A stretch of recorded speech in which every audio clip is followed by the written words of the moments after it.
अस्सलामुअलैकुम अज़ीज़ तलबा, आज आपके सामने एक ऐसी वीडियो के साथ हाज़िर हुए हैं कि आप अपनी ज़िंदगी के अंदर जो आपके गोल हैं, मकासद हैं, एम हैं, उनको आप कैसे अचीव कर सकते हैं। आज का हमारा टॉपिक है how to be consistent in life गोल।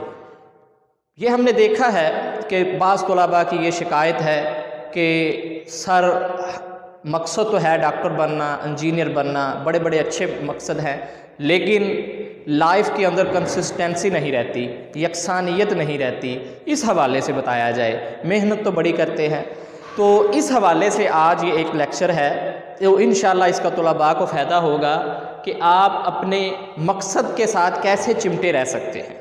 अज़ीज़ तलबा, इसकी मिसाल ऐसे ही है कि जैसे एक माली बाग के अंदर बाग को लगाता है, उसकी निगहदाश्त करता है।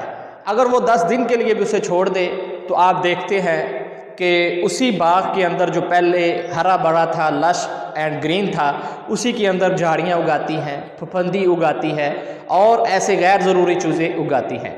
तो इसी तरह तलबा आपको भी चाहिए कि आप भी अपनी ज़िंदगी का आपका जो भी मकसद है आप उसकी भी निगहदाश्त करें, उसकी निगहदाश्त करें, उसकी परवरिश करें, फिर ही आप आगे जा सकते हैं। तो इसके लिए चंद एक पॉइंट्स हैं, चंद एक चीज़ें हैं जो आपने अपने ज़हन के अंदर रखनी है।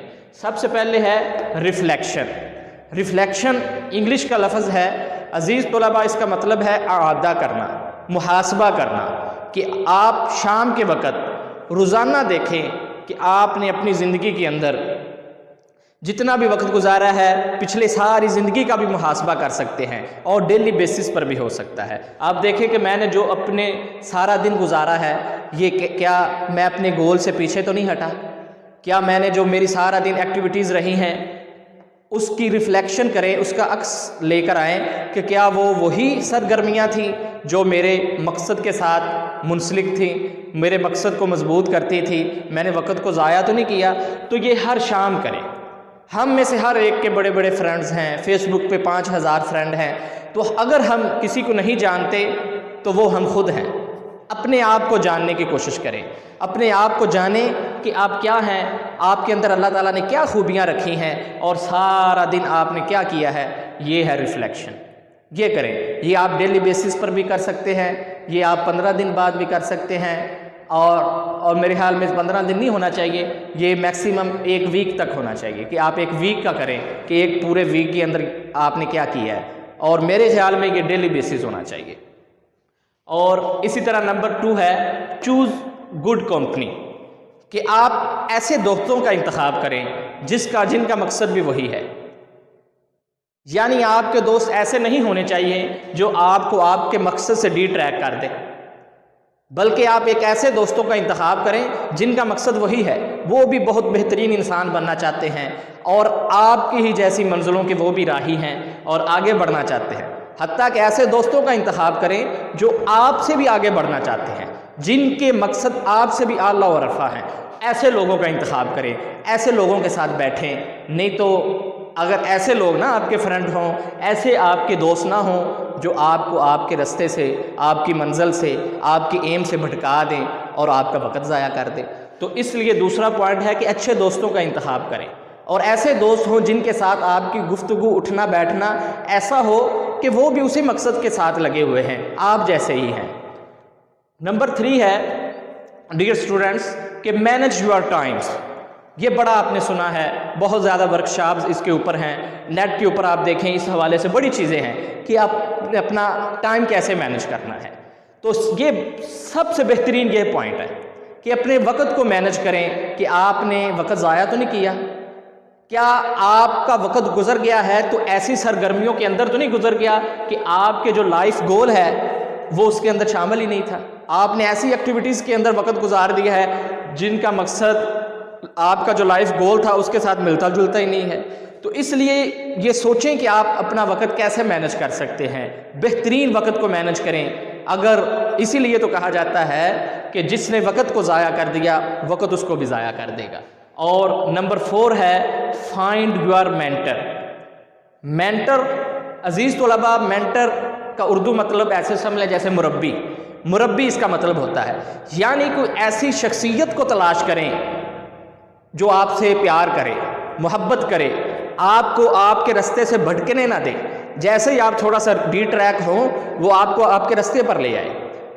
कोई आइडियल तलाश करें। बर्रे सगीर पाको हिंद के अंदर ऐसे ही ये पीरी मुरीदी का जो सिलसिला चलता था, आजकल तो खैर ये कमर्शलिज्म की वजह से बड़ा ही नाकाम हो गया है। तो ये जो पीरी मुरीदी का था सिलसिला, इसने भी बहुत ज़्यादा अच्छाइयाँ पैदा की हैं।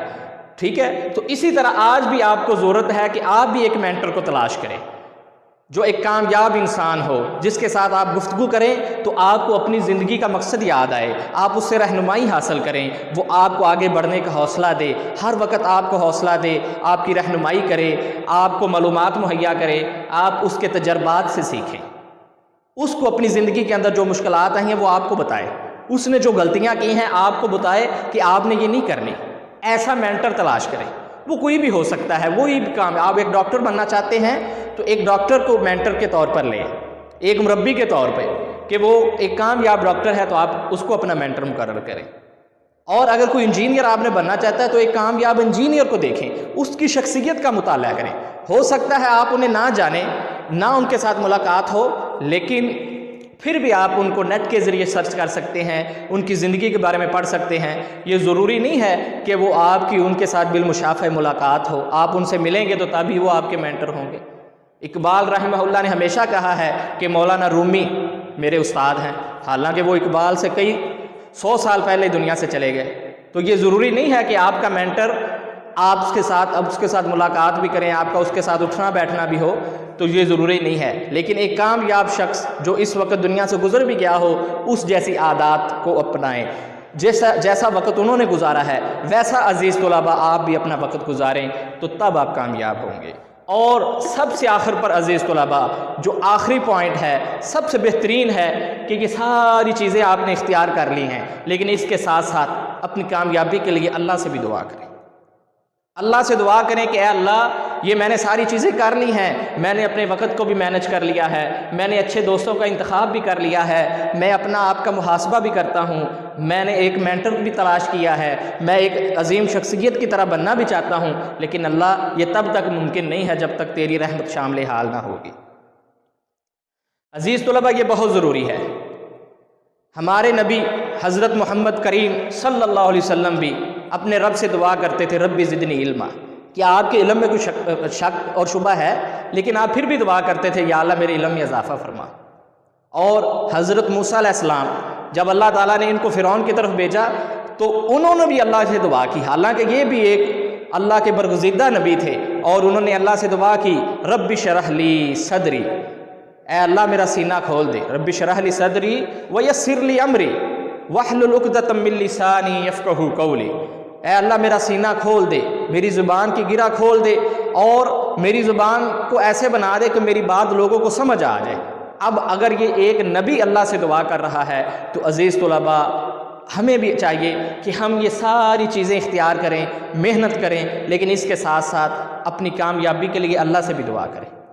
ये ना हो कि ये हमारे अंदर गुरूर और किबर आ जाए कि हम ये सब कुछ कर रहे हैं और ये हमारी वजह से ही है, हमारा जो भी ज़िंदगी की कामयाबी है वो हमारी मरहून मिन्नत है।